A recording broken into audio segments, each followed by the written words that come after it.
The benefits of confusion. The first job I had in college was a pickup driver. It was for this sketchy company that allegedly represented a lot of charities. They would cold call people out of the phone book and convince them to make a donation to one of the charities that they allegedly represented. Then a driver would go to their house and pick up the check. So the first thing I did was to show up at the office. Then I would get the address for the first house. This was long before GPS or the internet or smartphones. I'd have to look up the address in my Thomas guide. Then I'd figure out how to get to the house, go there, and pick up the check. Then I'd have to find a payphone, call the office, and then go pick up the next check. On this one Friday night, I was super excited to get off work. My friends were waiting for me back at the dorm, and we were going to go to our very first frat party. And all we knew about frat parties back then was what we saw in the movies. Lots of alcohol and lots of girls. The problem was I was so excited that when I was driving around picking up checks,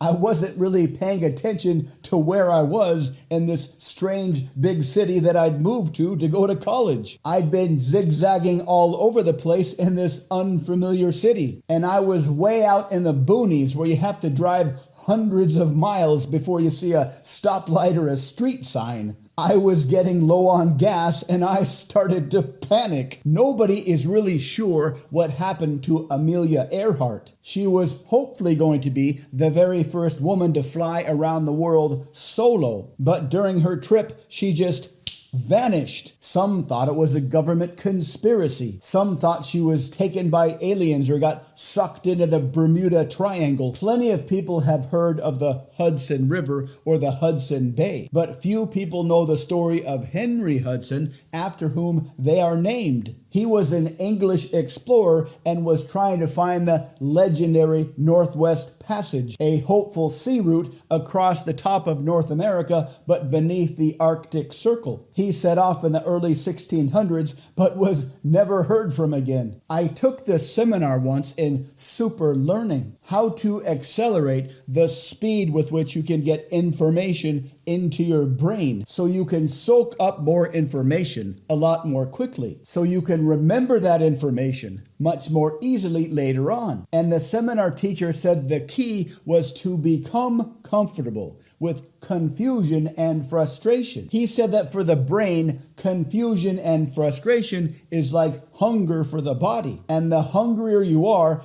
physically and metaphorically, the more motivated you'll be to satisfy that hunger. And if you can become comfortable with a general sense of confusion, your brain will shift into data collection mode. Your mind will become more open to information to hopefully solve that confusion. The longer you can withstand confusion, the longer your mind will be open for potentially helpful information, the more likely you'll have fantastic breakthroughs. We did all kinds of exercises where you had to become comfortable with both confusion and uncertainty. When you can learn how to become much more creative under a mental state of confusion and uncertainty, this will turn your brain into an active seeker of knowledge and information, to turn your brain into a subconscious problem-solving superpower, so much so that the answers will start to appear to you in your dreams. This is when you can really maximize your creativity. This is when you can maximize your learning capability. About halfway through their journey, most of the crew wanted to turn back, but Henry Hudson did not. So they mutinied and they kicked him off their ship and they left him behind, and nobody ever heard from him again. The best guess is that she ran out of gas but missed her refueling station. If you're hoping to land on an island in the middle of the ocean to refuel, you have to stay on an absolutely perfect